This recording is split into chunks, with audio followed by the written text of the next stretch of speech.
Hi, friends. Thank you for taking time out of your week to spend a little with me. I appreciate you. This week, I wanted to highlight a cold case that was recently solved due to genealogy testing. So, as always, I ask you all to join me as we remember Teresa Lee Scalf. Teresa Scalf was born on June 13th, 1957 in Cincinnati, Ohio to parents Donald and Betty Scalf.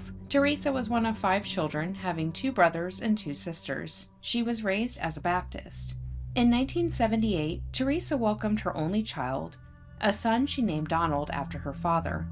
Teresa moved to Lakeland, Florida in 1980, where she started her career in the medical field. She found her first position at the Lakeland Regional Medical Center as a laboratory assistant. During her time in the lab, Teresa decided to further her career by studying to be a respiratory therapy technician. She was very studious in her pursuits, becoming certified in that position just 3 months later. After several years as a respiratory technician, Teresa found her true calling, nursing. In January of 1986, Teresa began her nursing path as a general nurse. She passed her state board exam months later, transitioning to a registered nurse. As a registered nurse, Teresa was assigned to work the overnight shift in the surgical intensive care unit. According to her mother, Teresa was a do-gooder with a big heart. She made friends easily and with anyone. It was the people who seemingly had no one that she sought to befriend. In her spare time, Teresa rescued stray animals and helped those in need. She was a deeply caring person who was sweet and well-liked. On October 27, 1986, Betty, Teresa's mother, was babysitting her son. Teresa worked overnight, and during work, Betty spent time with her grandson. Teresa called her mother around 2:30 p.m. The pair had a brief conversation where Teresa explained she would stop by on her way to work to spend time with both of them. However, as the time passed and Teresa didn't stop by, her mother grew concerned. She tried to phone the house, but there was no answer. Hoping that her daughter was called in earlier than her scheduled shift, Betty decided to stop by the house to make sure everything was okay. When she arrived around 10 p.m., Teresa's vehicle was still at the home, and her front door locked. Betty took a credit card and popped the door open, unaware of the horrors that lurked inside. Initially, the duplex on Fairway Drive seemed as it always did, just quiet. But as she continued her way inside, she found Teresa. Located on the living room floor was her body. From the number of visible injuries and blood, Betty knew her daughter was gone. At the time, 911 was not a nationwide number. Luckily, Teresa kept a magnet with the local department's number on the fridge. From this, Betty called authorities for help. The Polk County Sheriff's Department arrived on the scene. During the initial investigation, they didn't have much to go off of. They were unclear of what the motive behind her attack could be. They believed Teresa's attacker made their way into her house, but were uncertain of how this was accomplished, since no signs of a break-in were present. Evidence was collected from the scene, including blood, that was later determined did not belong to Teresa. Speaking to neighbors, police discovered no one heard or saw anything suspicious. Teresa's murder caused concern for those in the area, with her next-door neighbor stating her death freaked her out and made her want to move, claiming the neighborhood where she lived is a nice neighborhood. She explained it's something you wouldn't think could possibly happen in a neighborhood such as theirs. After expanding the search beyond the scene and into the neighborhood, police lacked the answer to the lingering question: who could do such a horrendous thing? Teresa's body was transported to the morgue for an autopsy, where it was determined her cause of death was due to multiple stab wounds and abrasions on her neck. The wounds on her neck were deep, nearly to the point of decapitation. On her hands and forearms were defensive wounds from trying to fight off her attacker. They determined her time of death was around 3:30 p.m. Her family members were also interviewed for potential leads or suspects, and no one could think of anyone who would want to hurt Teresa. Betty believed she was the last one to speak to Teresa, and felt that by the time she arrived to the home to check on her, any outside evidence was washed away by the continuous rainfall the day she died. One of her sisters added to the statement that in the past, Teresa did mention a creepy neighbor that would randomly show up at her house. According to her sister, the man often brought flowers yanked from the ground to show his affection for Teresa. Unfortunately, Teresa never provided a description of him to her sister, only explaining he was very stalkerish. Police again spoke to nearly everyone in the neighborhood, and no one struck them as odd. At this point in their investigation, they had no leads or suspects to follow. They continued to follow any leads that developed, but ultimately it went nowhere, and Teresa's case was considered cold. As the years passed, technology in forensics advanced. Throughout the investigation, the DNA collected from the scene was analyzed, and eventually an SRT, or short tandem repeat profile, was developed.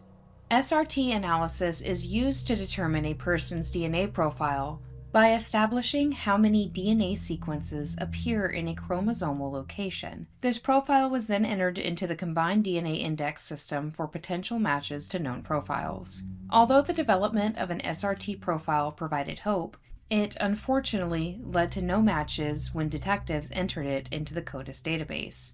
Despite exhaustive efforts and many man-hours spent on Teresa's case, the identity of her murderer would go unknown for nearly 4 decades.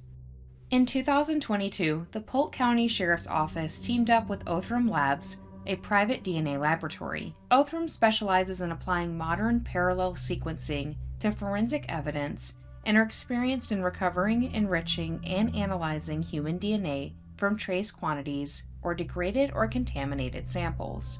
Because of this, Polk County asked them to assist in several of their cold cases, including Teresa's.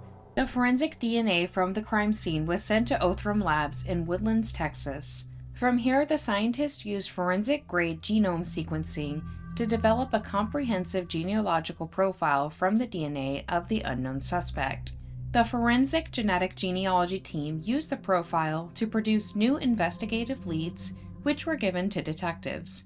They were able to narrow the scope to distant relatives of the suspect. The identity ultimately came down to the genealogy on the DNA being traced back to 1949, when a third cousin to the suspect had an illicit affair. Using this lead, detectives conducted interviews of the relatives, which allowed them to narrow the search down to Donald Douglas.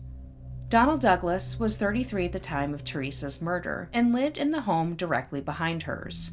At the time of the initial investigation, Donald was interviewed by police, but since they felt nothing was out of the ordinary with him, he was not considered a suspect. Donald was not a previously convicted offender, so his DNA was not present in the CODIS database. Unfortunately for the investigation, Donald passed away in 2008, and his body was cremated, so DNA could not be extracted for comparison.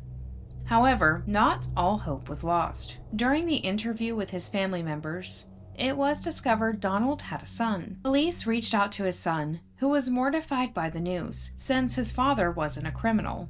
He cooperated fully with the Polk County Sheriff's Office, providing DNA samples that were sent for comparison. The DNA profile indicated there was 100% confidence of a parent-child biological relationship compared to the DNA from the scene. The comparison confirmed that Donald Douglas was Teresa's murderer. The Polk County Sheriff shared the news with Teresa's family and the city of Lakeland in a press conference. Thanked both Othram Labs and Mr. Douglas for their assistance in bringing closure to Teresa's family. Her family spoke at the conference, stating they take comfort in knowing the identity of Teresa's murderer after all of this time. Her sister Pam shared, "I hope it gives everyone comfort to know that we now know who did this. We also would like to offer encouragement to other victims' families. Don't give up. They don't give up. And as long as they don't give up, you don't give up."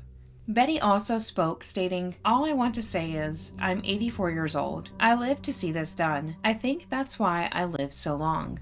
Sheriff Grady Judd led the news conference on October 16, 2023, surrounded by Teresa's family. He announced the closure of the case due to DNA confirmation. Sheriff Grady Judd stated he believed Teresa's murder was sexually motivated. To fill in the blanks, the sheriff felt Donald was rejected by Teresa. This, according to the sheriff, would have led Donald to feel angry and upset that Teresa wouldn't consider a relationship with him, so instead he chose to commit an unthinkable act. In closing thoughts, both Teresa's sisters spoke again. Her sister Len stated, "We don't have closure for grief. There will never be closure when you have something this violent against a decent human being. It's not human, it's not humane. So for that, we will have no closure. But we have closure on questioning constantly." Pam's closing thought was, "She didn't deserve this. Our family didn't deserve this." According to her family, Teresa had a big impact on their lives, not just because she was their daughter and sister, but because of her caring personality.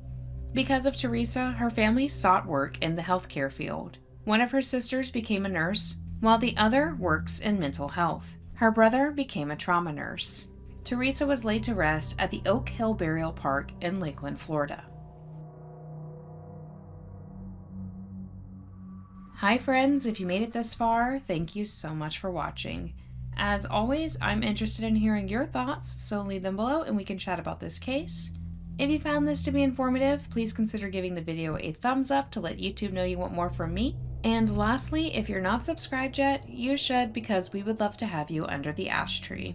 I do apologize for my absence since Thanksgiving week. As I mentioned in my last video, I was getting sick and it turned out to be worse than I expected. But I can't complain. I'm here now and much better. I thank you all for your kindness and well wishes. Thank you again for watching this video and showing your love and support for the channel. I appreciate each and every one of you. You don't have to be here, but you are, and that means a lot. I hope you all have an amazing week ahead of you, but for now, we must part ways.